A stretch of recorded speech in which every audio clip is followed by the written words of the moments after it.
اعوذ بالله من الشیطان الرجیم. بسم الله الرحمن الرحیم. الحمد لله، الصلاة و السلام علی رسول الله. اما بعد، السلام علیکم و رحمت الله.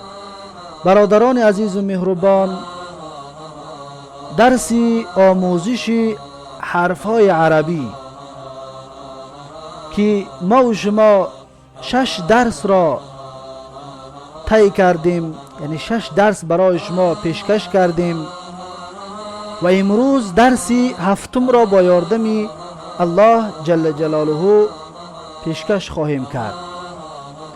برادران عزیز و مهربان، چی طوره که در درس ششم گفتیم که در درس ما یکی از حرفهای الف با و در 3 حالت نوشته شده با 3 کلمه پیشکش شما میکنیم که آن حرف در اول کلمه و در وسط کلمه و در آخر کلمه نوشته شده باشد پیشکش میکنیم. انشاءالله که پیشکش کردیم و تا حرف دال و امروز انشاءالله با یاردم الله جل جلاله شروع میکنیم از حرف ذال. پس برادران عزیز مهربان، این حرف چی است؟ البته را گفتیم حرف ذال. ذال زبر ذا. خب ببین، با حرف ذال 3 کلمه آورده شده است. این ذال در اول کلمه، ذال زبر ذا، و این حرف کاف، کاف زبر کا، و این در آخر حرف را، را زبر را. پس خوانده می شود ذکر، ذکر. خب دویم کلمهش، این حرف کاف در اول کلمه، کاف زبر کا، و این حرف ذال در وسط کلمه، در میانه کلمه. ببین به این طریق نوشته می شود ذال زبر ذا، و این حرف با در آخر، با زبر با. پس خوانده می شود کذب، کذب.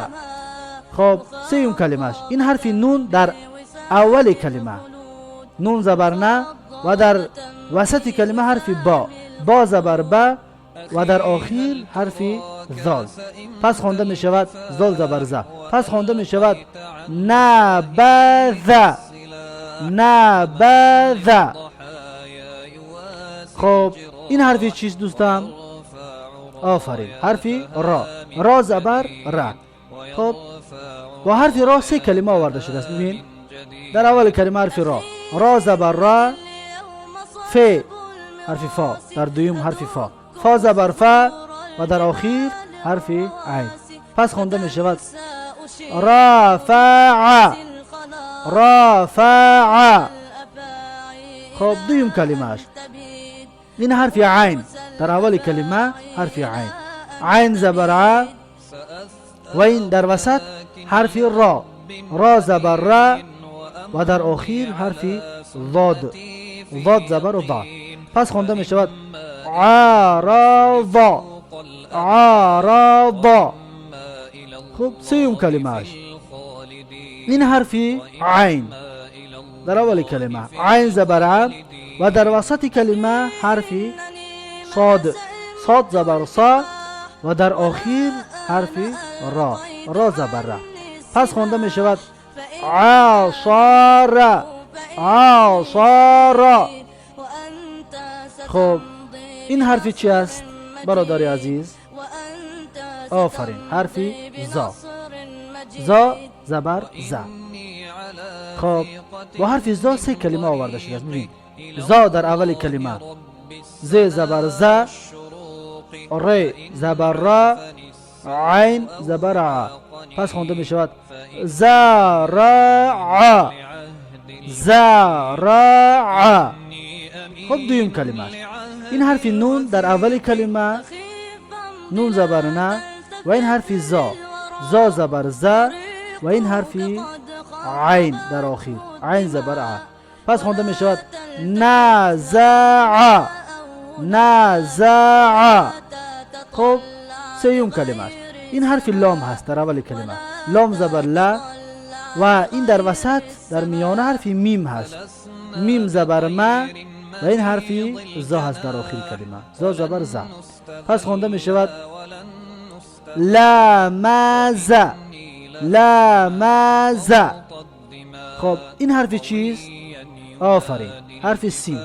سین زبر سه. خب با حرف سین هم سه کلمه آورده شده است. ببین سین در اول کلمه با این طریق نوشته می شود، سین زبر سه. و این حرف کاف است در وسط کلمه، کاف زبر که. و در آخر حرف نون هست، نون زبر نه. پس خوانده می شود سکن. سکن. و این دویم کلمهش. و این حرف کاف هست. ببین حرف کاف در اول کلمه، کاف زبر که. و این حرف سین هست در وسط کلمه، سین زبر سه. و در آخر حرف با هست، با زبر با. پس این خوانده می شود کسب. کسب. خب سوم کلمهش این حرف عین هست. ببین حرف عین در اول کلمه، عین. عین زبر ع. و این حرف با هست در وسط در میان کلمه، با زبر ب. و در آخر چی؟ حرف آفرین، حرف سین هست، سین زبر سه. پس خوانده می شود عبس. عبس. خب برادر از این حرف چی است؟ آفرین، حرف شین.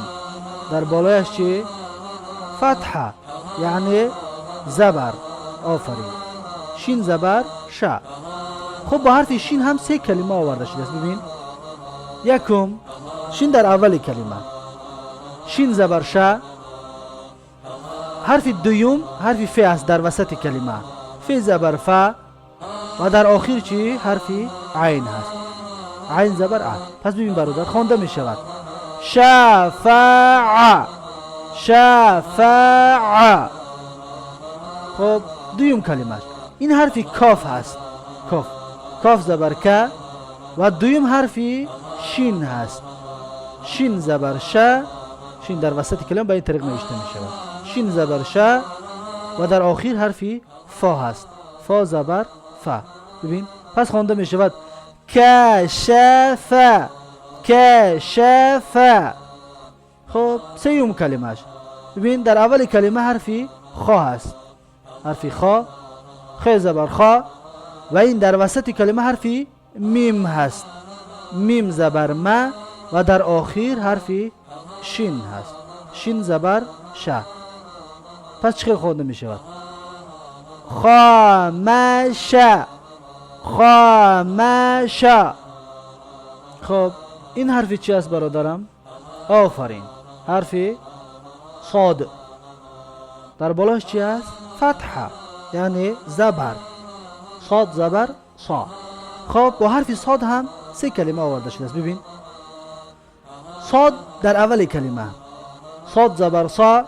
و این حرف را، را در وسط کلمه، را زبر را. و در آخر حرف عین، عین زبر ع. پس ببین خوانده می شود صارع. صارع. خب دویم کلمهش این حرف نون در اول کلمه، نون زبر نه. و این حرف صاد در وسط کلمه، در میانه کلمه، صاد زبر صا. و در آخر حرف ح، ح زبر ح. پس خوانده می شود نصاح. نصاح. خب سوم کلمهش این حرف نون در اول کلمه، نون زبر نه. و این حرف کاف در وسط کلمه، کاف زبر که. و در آخر حرف صاد، صاد زبر صاد. پس خوانده می شود نکاسا. نکاسا. خب این حرف چی است؟ آفرین، حرف ضاد. ضاد زبر ضا.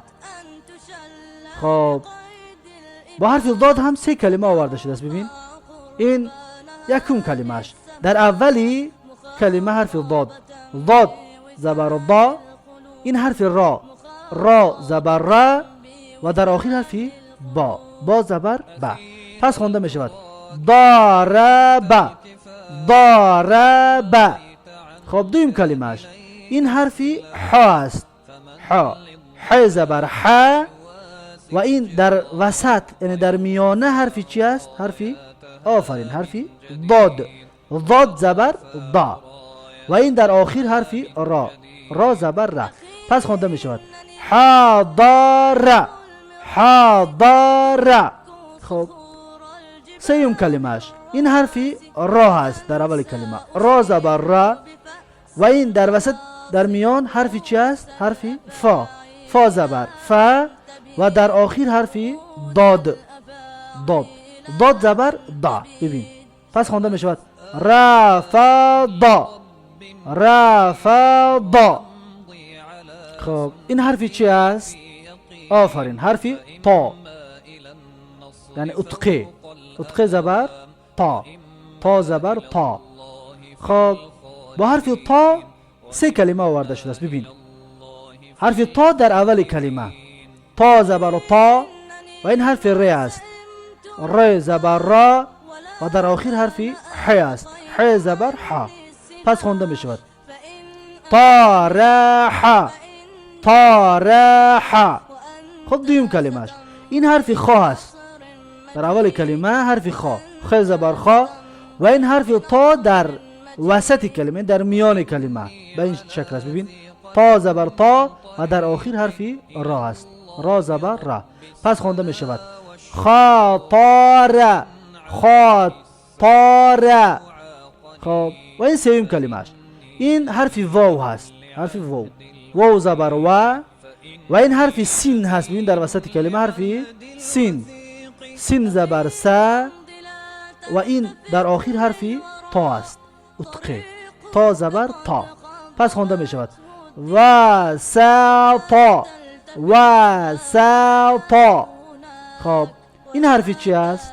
آفرین حرفی زاد، یکی حرف زا، زا زبر زا.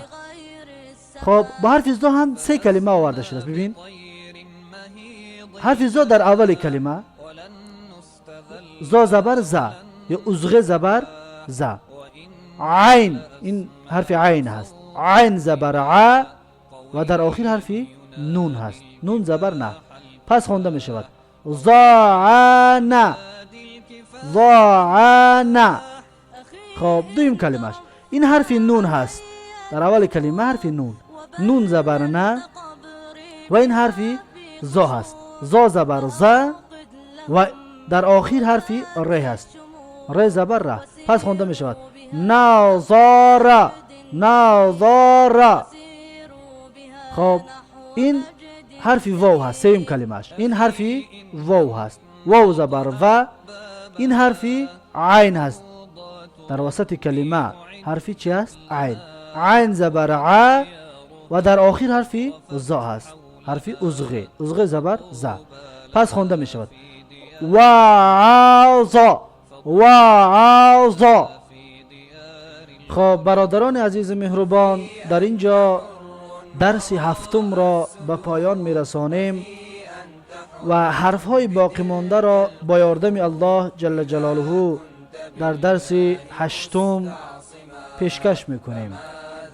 و باقی الله جل جلاله یار و مددگارتان باشد و در هر کجایی که باشید خداوند نگهبانتان باشد. دوستان عزیز، وقتی طلای خود را از دست ندهید و کوشش کنید این حرفها را با تلفظهایش بیاموزید و در ورقها، در دفتر این را بکوچانید و بنویسید. البته را به فایده و به منفعت خود شما می باشد. و آخر دعوانا ان الحمد لله رب العالمین.